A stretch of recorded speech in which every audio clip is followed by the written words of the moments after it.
Hi everyone, this is FIDE Master Dennis Monokroussos, and as threatened or promised, depending on how you want to look at it, last week, I'm going to take a week off of doing the Quick Ruy Lopez series, though I think I had originally intended to do a viewer games show, but instead I'm going to take a look at the first game from the Grischuk-Gelfand candidates final match. So for me at least, this was earlier today. I'm not sure when it'll be when you first hear this, but it's an interesting game, and because it's a very important event, I thought it would be worth taking the time to look at this, and probably next week too, if there are any especially interesting games from this match, I think they'll be worth taking a look at. Alright, so this is game one. As I said, it's the final candidates match. For those of you who aren't really following that very carefully, the winner of this match, which is a best of 6 game match and then tie breaks if necessary, will go on to face Viswanathan Anand next year for the World Championship. Grischuk is a relatively young guy. Well, he's younger than I am certainly, but not a prodigy anymore, not a child prodigy anymore. He's 27, I think, 28, I believe, later this year, and has been one of the world's top players since late 90s. I think in 2000 at any rate is where he really kind of exploded on the world chess scene when he made it to the semifinals in the FIDE Knockout World Championship that year, losing a very difficult, very tough, very hard fought, toughly or strongly contested, that's the way I wanted to put it, strongly contested match with Alexei Shirov, who won 2.5 to 1.5. And the last game, which was drawn, could have easily been won by Grischuk, if I remember right. And game 3 also, which Shirov won, Grischuk almost held brilliantly. So a very, very good match. And Grischuk has been around since then as a player kind of lurking in the background near the top, but never really kind of breaking through until perhaps this cycle here. Now, Gelfand has been a big player in world chess since 1990, but again, kind of like Grischuk, more often in the kind of second tier among the elite. But lately, especially, he's had some fantastic results. So in the early 90s, he was an incredible prospect. I mean, I think at one point, even in 1990, when he was 22, 21, around there, he made it to number 3 in the world ratings behind just Kasparov and Karpov. I think he was tied with Ivanchuk, actually, who was also exploding at the time as a junior. They're both around the same age, and both about the same age as Anand as well, in their early 40s.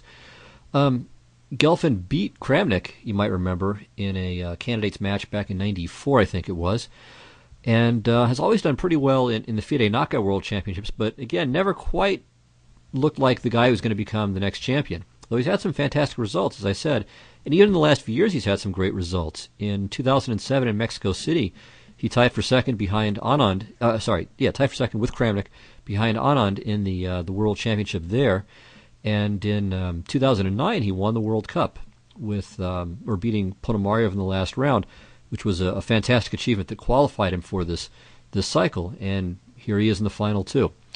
Okay, so without any further ado, let's take a look at the game. Grischuk had white, and while Grischuk threw away the white pieces basically in every game against Kramnik until the Blitz games, here he goes for it straight away. So we have a Queen's Gambit declined, which was the kind of theme match, or the theme opening for the candidates so far. Radjabov used it repeatedly against Kramnik, did absolutely fine. Kramnik in turn used it against Grischuk, got great positions that, again, Grischuk didn't even bother trying to make anything of, and now Gelfand's using it. Though I should say, it's really only a Queen's Gambit declined after bishop to e7. Gelfand has played c6 quite regularly the last few years, entering the semi-Slav, and he doesn't do so here, though. But then we would have it, and then white could either choose between the ultra-sharp lines with bishop to g5 or the rather quieter, although still often very, very tactical lines with e3.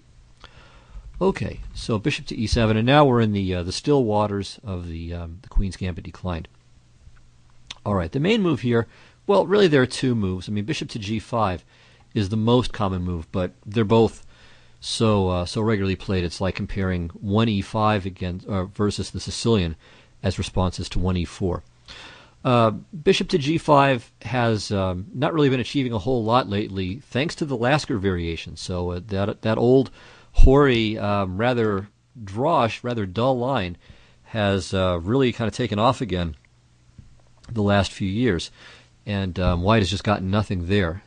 Now, in some circumstances, that's fine. I mean, you can just play with a small advantage. Certainly at amateur level, you can play against that and try to, again, kind of grind black down. But these guys have shown, at least for the moment, that it's just a bulletproof system.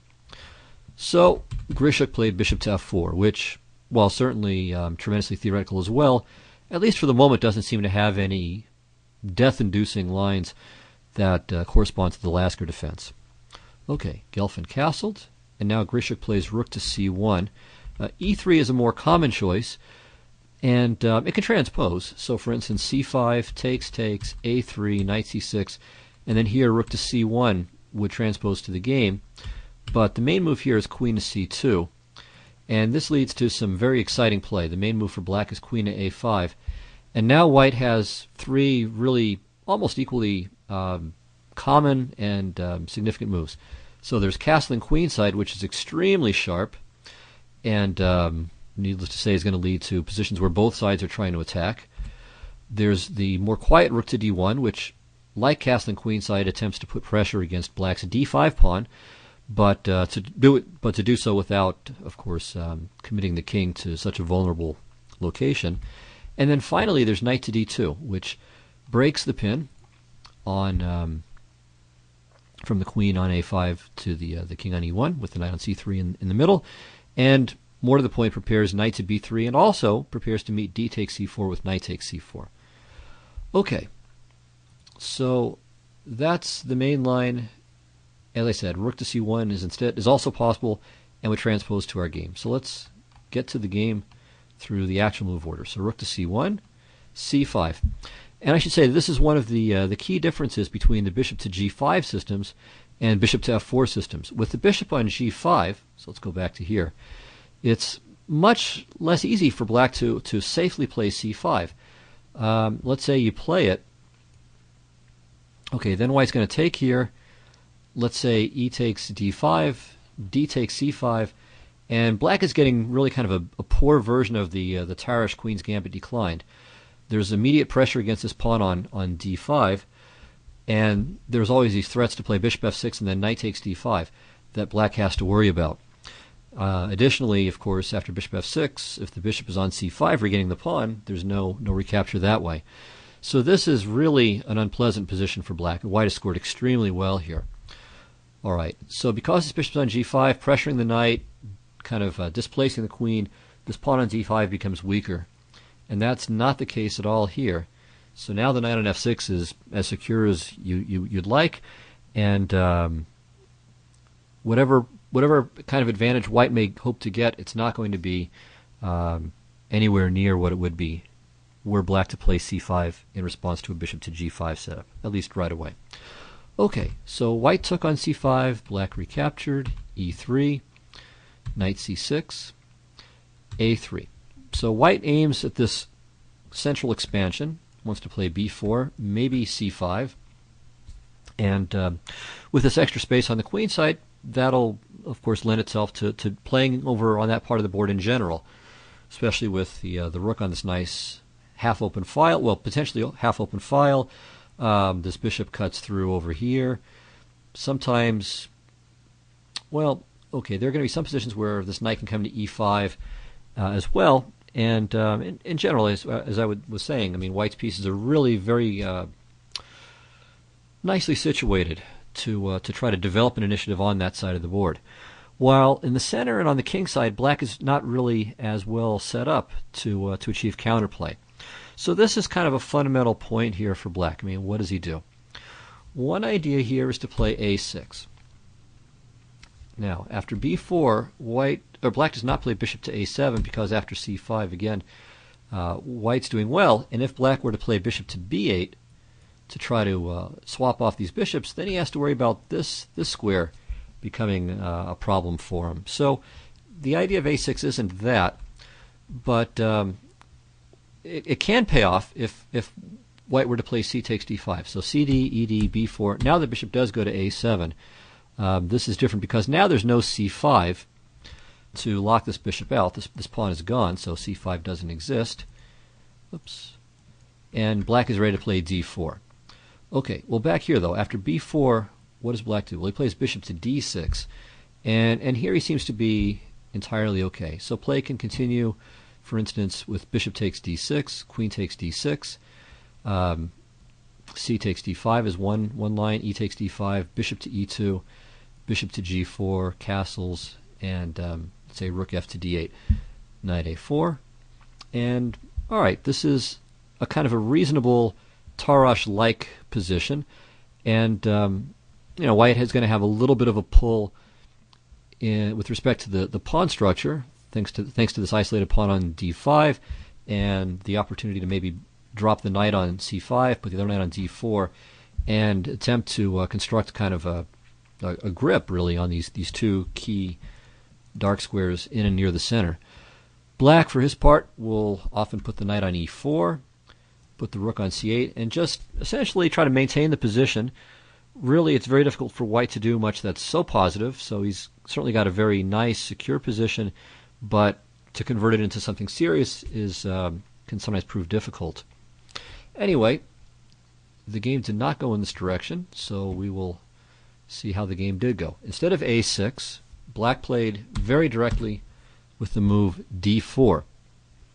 And this is a known idea, liquidating the center, but still there are going to be some imbalances that make the game still quite lively, or at least there will still be a lot of play in the position. It won't be lively in the sense of there being some kind of serious attacking prospects for either side, but it's still going to have plenty of fight left.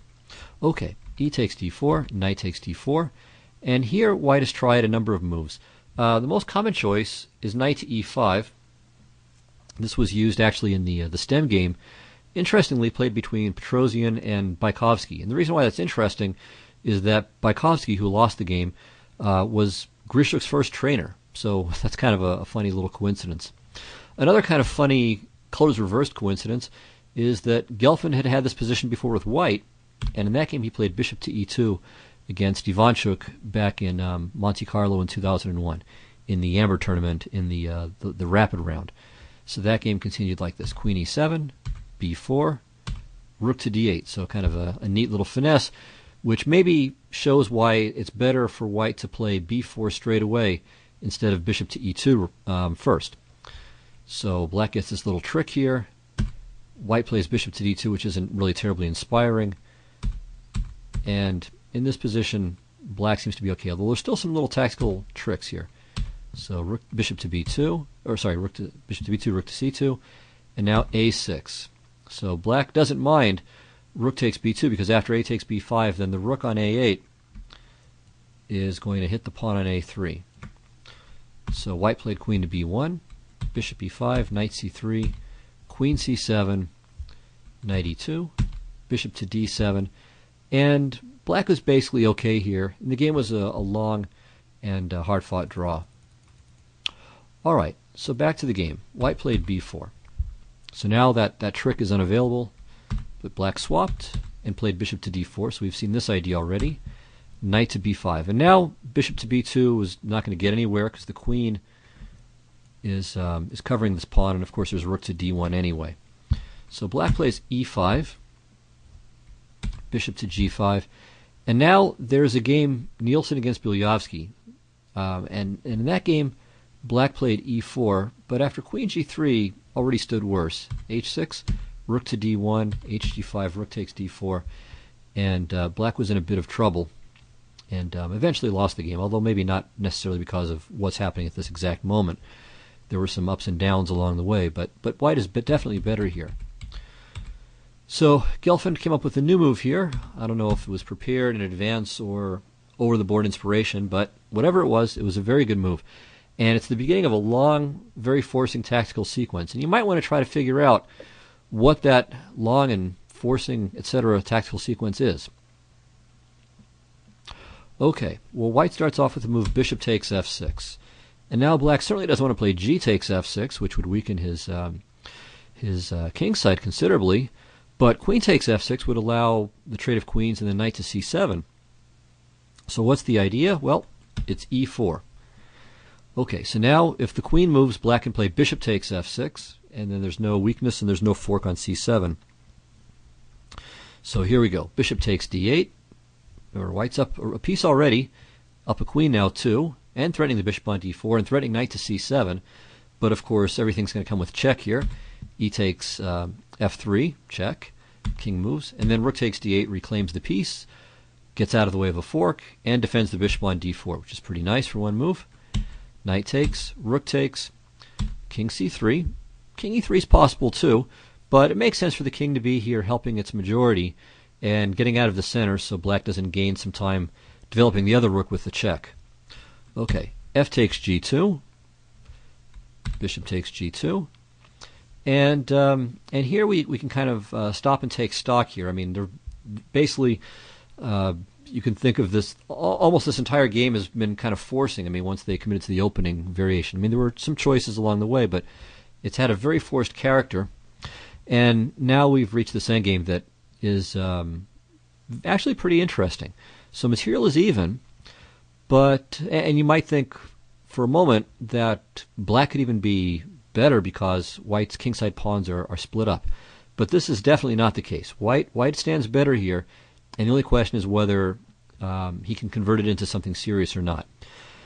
There are several reasons for this. First of all, this bishop on g2 is really fantastic. I mean, this is a great diagonal, and this pressure against b7 keeps the black queen side really, well, it's stuck. I mean, it's going to be a bit of an effort for black to unravel over there. Another key point is that the white rooks can get to the center faster. Okay, I mean, there is one black rook in the center right now, but white's rooks can go to d1 and e1 immediately, while again, because of this annoying pressure on the long diagonal, it's tougher for black to unravel. Then a third point, which is also very important, is that white's majority on the queen side is really pretty impressive. I mean, it's pretty serious. They're already halfway up the board, and the king is there to help, the bishop is there to help, the rook on c1 may prove helpful as well, whereas the black kingside majority is going absolutely nowhere. I mean, they're all back at home, and the white pawns on h2 and f2 are actually pretty well suited to meet this majority when it starts to advance. You can see for white, it's not very difficult to make a passed pawn at all, just using the pawns, c5, b5, c6. But for black to make a passed pawn, he's going to have to push all of these pawns to the fourth rank and then play g3. So that's going to take an awful lot of time. So for white, 3 pawn moves and he's got a passer, or at least a kind of a de facto passer on c6. While for black, it's going to take, what, 6 moves to get the pawns in position, and then the 7th move makes the de facto passer. Okay, so all of this put together, I think, gives white some advantage. But black at least has the move here, and he can use it fruitfully to play rook to g4. So gaining a tempo, hitting the bishop. Now white has actually a pretty interesting choice. He could either play bishop to d5 or put a rook on a center file, and he chose to do the latter. If bishop to d5, black should probably play bishop to e6. And in this way, he neutralizes the threat of bishop takes b7 because then the c4 pawn will fall. And if a rook comes to the center, let's say a rook goes to d1, then probably just king to f8 is quite okay. All right, so white played rook h to d1, threatening mate on the back rank. Black played bishop to e6, and now white could still play bishop to d5 or even maybe bishop to f1, but that's really dreadfully passive. But he chooses a third option, which is also quite respectable. Bishop takes b7. Now, this, of course, is just a trade, and you might think that this is even a little bit counterproductive because now it's going to take even longer for white to make a passed pawn if we're just paying attention to the pawns. But the thing is that after king to b2, takes and takes, white's position is, again, really very well set up. So now, kind of as a result of black's forcing moves, white now has his rook on an active open file, while black's rook is not in the game just yet. So there are pros and cons. This wasn't necessary for white. It wasn't the only way to proceed, but it was a reasonable way. Now black plays rook to d8, and here, intriguingly, white plays king to c3. And the reason why it's a little bit funny is I just talked about having this open file, and here he blocks it straight away. But this is in fact quite sensible. It takes away all the entry points from the black rook. In fact, the black rook can't go anywhere active. The rook covers d1, the king covers d2, 3, and 4, and the bishop even covers d5. If the rook goes to d6, well, so what? It can't go this way with the bishop in the way. It can go to b6, but it does absolutely nothing there. And c6 and a6 are both covered by the white bishop. So this poor black rook is fairly dominated. Secondly, white now has the plan of playing a4, b5, king b4, and is rolling these pawns, while again the black majority is still sleeping very very peacefully at home. Okay, before we go on with that though, let me note that if white tries to play actively, or let's say very directly, trying to simply win win the queenside pawn, win the a pawn, and then roll his passers, black has a nice tactical defense that's just in time. So king f8, rook a6, rook d7, rook takes a7, and then king to e7. So that way, with the king on e7, the white rook has no checks to break the pin, and white can't defend the bishop in time. So a4, bishop to d5, and this costs white material. Although, that said, after bishop d5, rook a7, a5, the position is actually pretty interesting. So it's still not entirely clear, but I think that black should be able to hold. And maybe if white is a little bit careless, maybe black can even enjoy an advantage. Although I think really this should be a draw. Okay, so back to the game. King c3, king f8. So the back rank is at least taken care of now, and black needs to bring his king over to the queen side to help out. So b5, king e7, a4, and now a good move by Gelfand.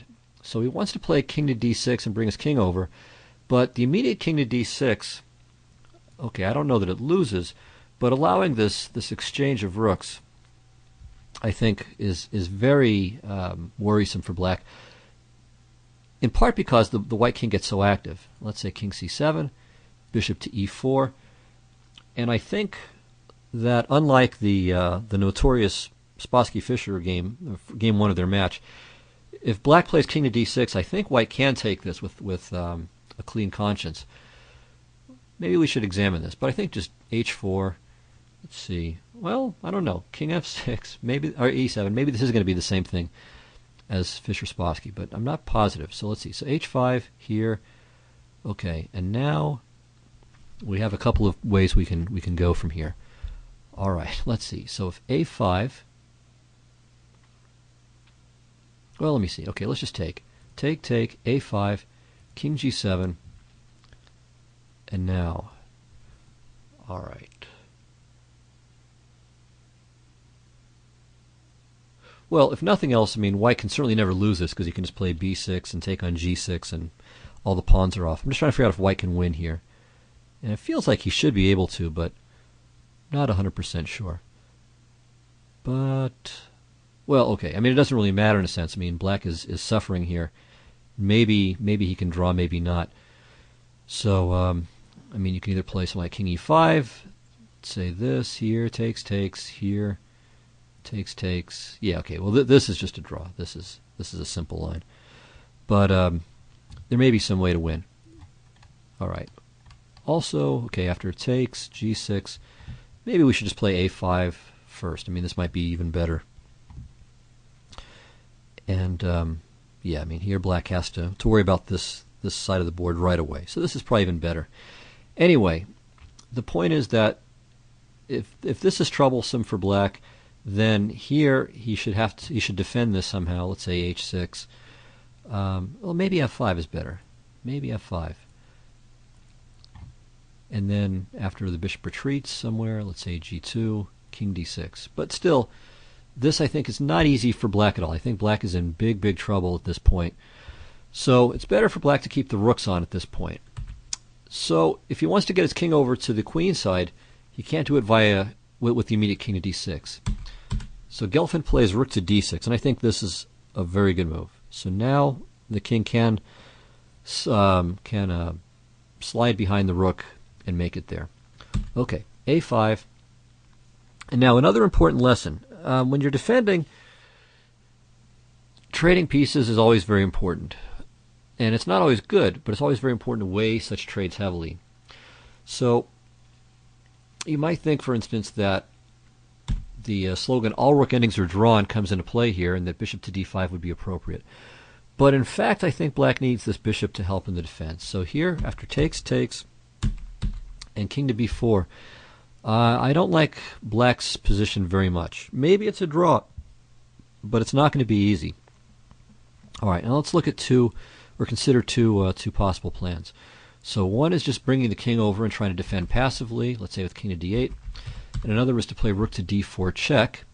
So that way, either the king retreats, which means that black has gained a little bit of ground, or the king goes to c5, but then it blocks rook to c7, and then the black rook can activate itself.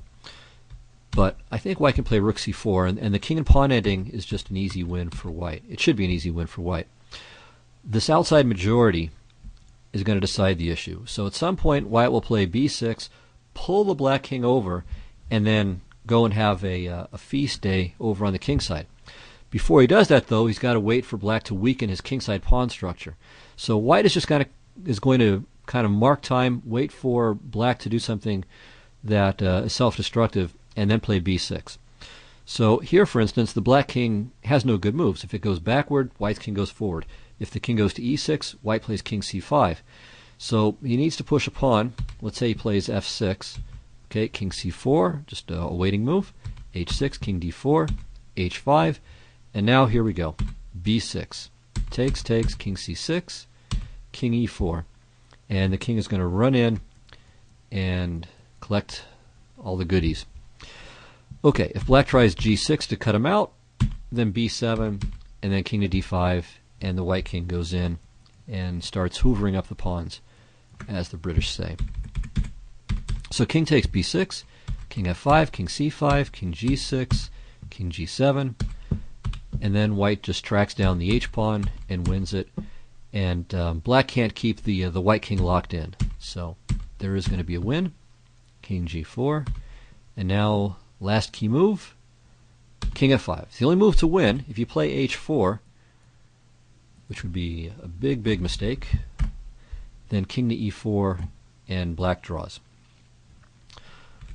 But after king f5, black has no defense to these being the next 5 moves, queening.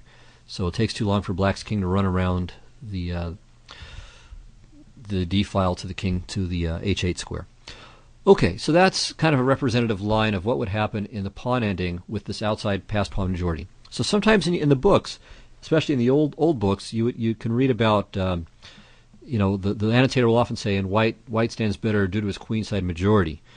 And when that's true, it's because of things like this, that you can use this majority as ultimately a diversion, not only in king and pawn ending, but in other endings as well, but especially in a king and pawn ending, and then win, as we just saw. Okay, so let's look at the other plan for black with king to d8 or king d7. Okay, so now b6, takes, and the reason why king d8 is a little bit more accurate than king d7 is that rook c7 wouldn't come with check. So rook to d2, preparing to bother the white king from behind, and of course to grab some pawns himself. But I think white wins like this. King to b5. Okay, let's say this check. We just drive the king in front, and then we take the pawn on f2. If black takes on f2 straight away, it's going to be very similar.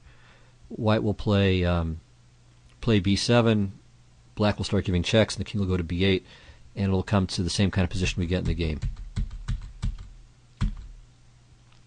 And now king b8, b7, and here's the key, rook check, and then rook to b1. So now black can't put the rook on the b file, so white will put his king, well, just move his king out of the way, and then his king can retreat up the board and promote the pawn. So black needs to use some tricks like this, and this is a win for white. So it may not be evident that it's a win for white, I'll grant you that, but it's in the table base, so you can just flip on your table bases or go to the Shredder online table base and play around with it yourself. But basically the idea is that the rook is perfectly placed on b7, where it's keeping an eye on these guys, and white's king will just retreat on the diagonal, well, at least to e2, maybe not all the way to f1, but to e2 and then try to work its way up. So it'll take some work. Maybe even d3 will be the stopping point, So depending on what black does, but white is winning this with best play. Okay, so we go all the way back to the game here, the position after a5. So bishop to d5, I won't go so far as to say that this is just a loss, but it's very, very dangerous. So king to d8, I think, is the right move here. And now, after b6, black still has to be quite careful. If he plays a takes b6, then, of course, a6, that was the idea. And white is either winning or at least very close to winning. So king c7, rook a1, threatening just to promote the pawn now. Rook to d8, bishop g2, bishop c8, otherwise the pawn's going to cost black the rook. So a7, bishop to b7, queen, takes, and now, okay, white is much better. All right, and we can certainly say that for sure after bishop takes a8. Probably winning, I'm not 100% sure, but if it's not winning, it's certainly miserable for black. And white can also consider rook takes a8, which pretty much forces a trade of rooks, because if the rook goes to d6, then rook a7 check, and then rook takes f7 gives black no hope whatsoever. So he's got to trade.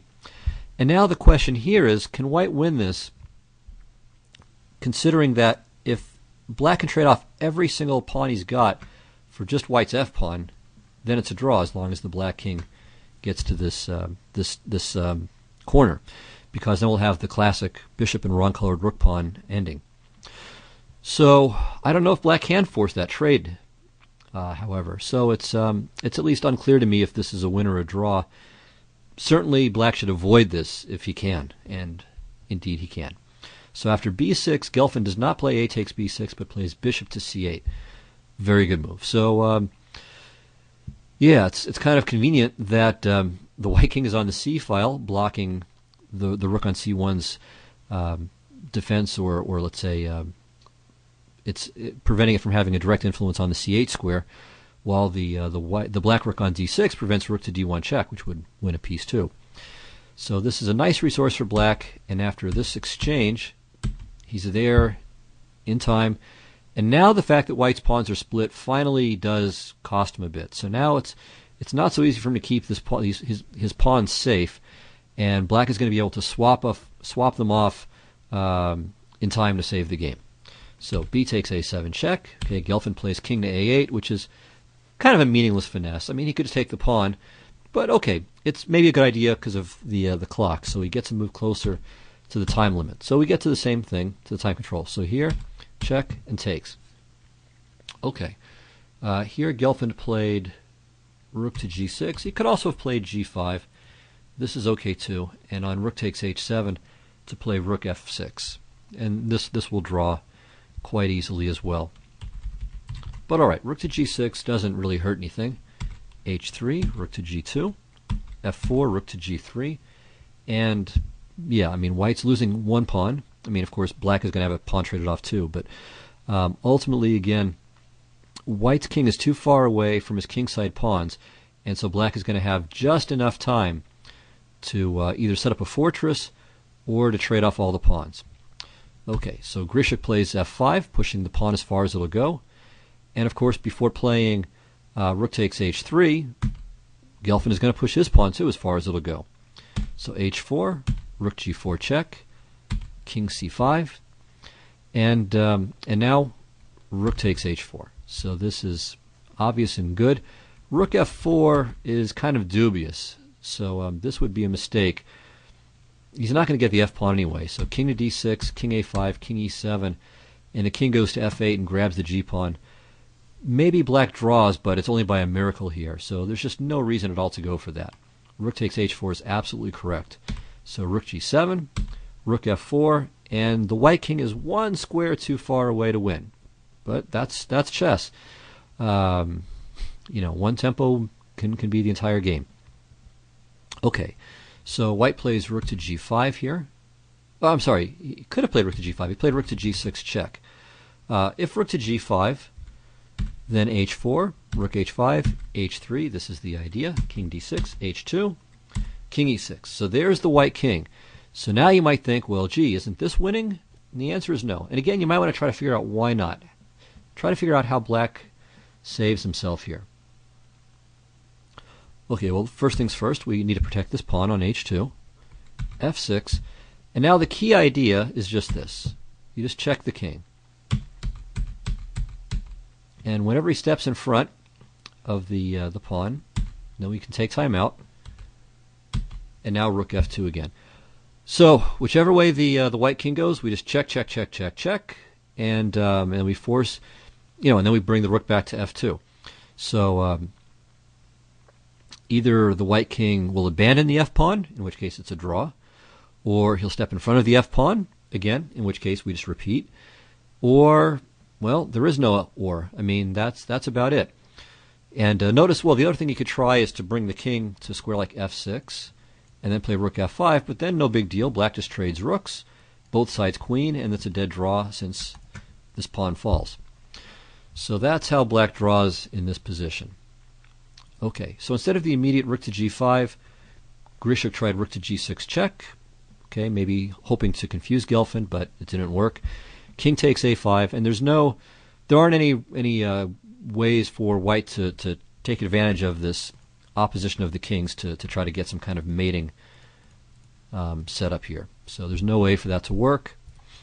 So he just played rook to g5 anyway. h4, rook h5, h3, king d6, h2. Same idea. f6 check, king b6, but that tempo for white doesn't really matter.